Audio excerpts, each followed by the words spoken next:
What's up, quadcopter fans? HiringADrone.com. Today I'm going to be flying my MJX X600.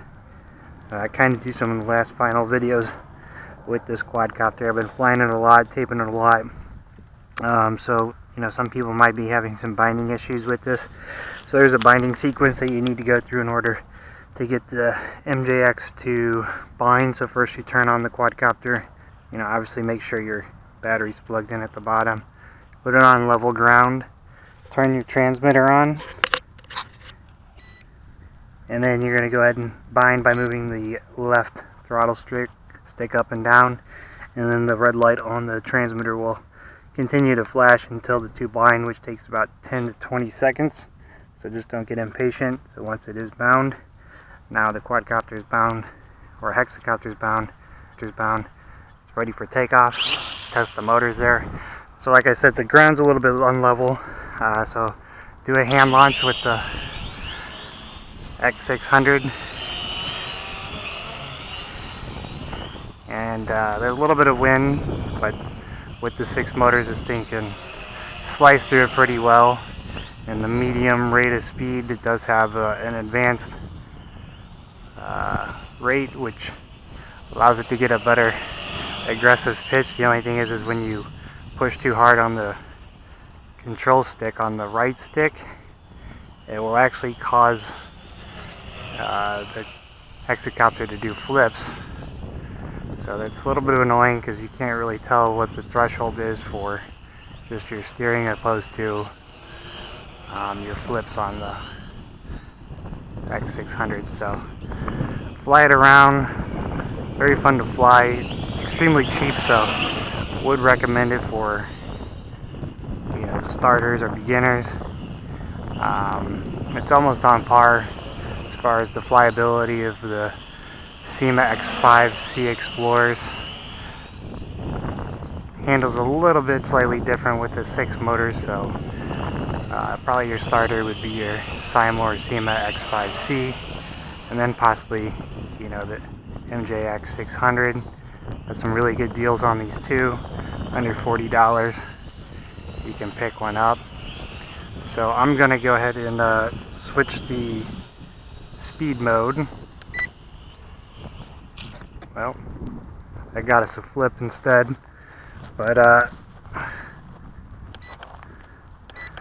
right here on the transmitter it tells you what your speed mode is by how filled in the oval circle is on there. So right now we're in the medium mode.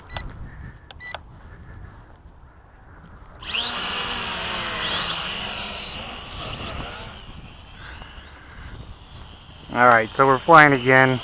We have it in the high speed mode, so we're going to test out some of the flips. Like I said, it's very touchy with the flips. If you just push too far over one direction, it causes the hexacopter to do some flips, so you got to do very, very slight turns and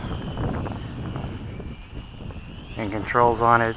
So it really limits you as far as your ability to fly it fast, because now you got this odd function where you're doing these flips. So you can see I can flip left, flip to right, I can do a front flip.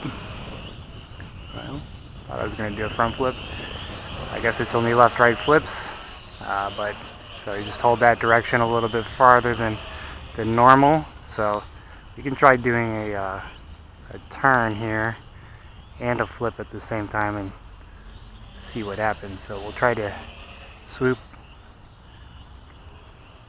I kind of overcommitted there, and the controls got a little bit funky on us. So as you can see, I mean, this function isn't really that useful because it kind of hinders your ability to be able to fly. So the best mode seems to be the medium mode, which that's what I'm in now. Still got an aggressive pitch, so you can pitch fairly well, and you don't have to worry about that weird flip, which it causes the hexacopter to kind of overcommit on some of the turns, and you go too far and then it'll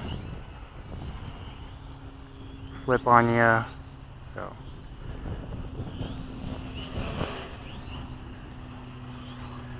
but this one's fun to fly. Range is about 150 feet or maybe 50 meters or so. I haven't really ran out of range with this. I've been primarily flying it with the run cam on it just to see if it can lift it, which it can.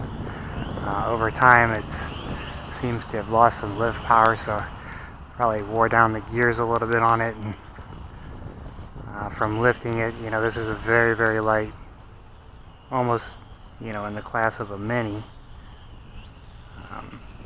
So it's just having a little bit of an issue getting it back over here because of the wind. And like I said, I mean, this is the more advanced mode. Not, well, it's in the intermediate, but not the advanced, but still has a pretty good aggressive pitch where you can kind of cut through there.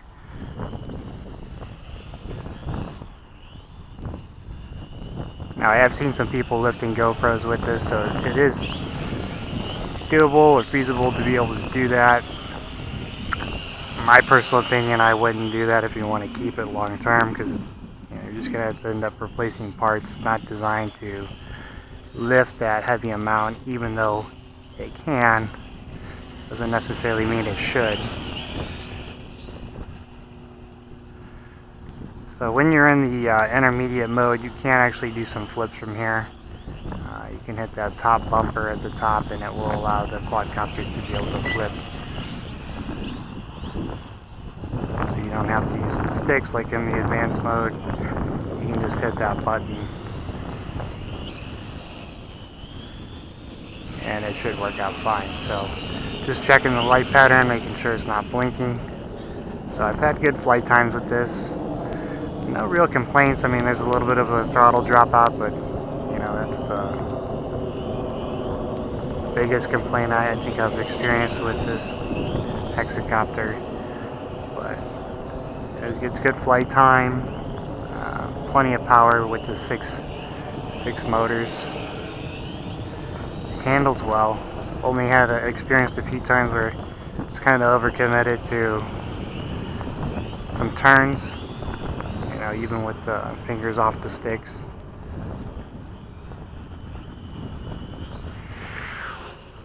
So we'll buzz the ground fairly close there. The wind's got it and having a little problem coming back to us, so. But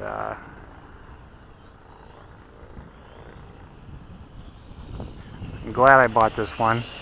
I see a lot of people online are purchasing this too as well. They have increased the price slightly on it. I've seen it as high as almost $50.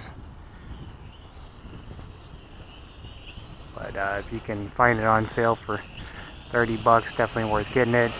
You can get it with the stock camera on there for a little bit more. I didn't purchase mine with it.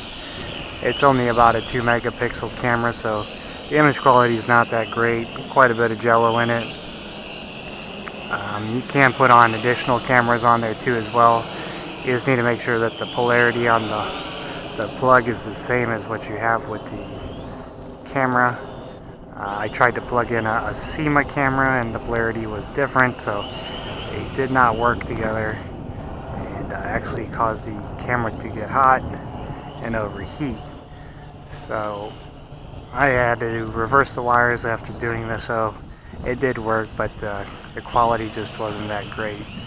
So if you're going to get a secondary camera, you could purchase something like the Run Cam, or possibly something a little bit lighter if you could find one on the market, or you know, a keychain camera for about an 808 real keychain camera for about $50, a little bit lighter than the Run Cam. Would probably work very well with this, or otherwise just stick with the stock camera, especially if you don't know much about the polarity, or you know, you don't have the ability to be able to solder some wires. It'll kind of turn into a headache or a bigger project than what you'll be wanting to undertake. So come back in and we'll land it, but nice flight today with it. very impressed, especially with the price. You can fly this indoors if you do choose to. I did it with mine. I had it sitting on a table and flipped it a couple times and actually hit the TV and scuffed the TV up a little bit. So not recommended, but you can if you choose to. This thing has a lot of power, especially for how small it is, so it's better to fly it outdoors and give it its space to stretch its legs out and get a good flight. So if this video helped you out in any way, definitely leave a like. Be sure to subscribe to the channel for more upcoming videos.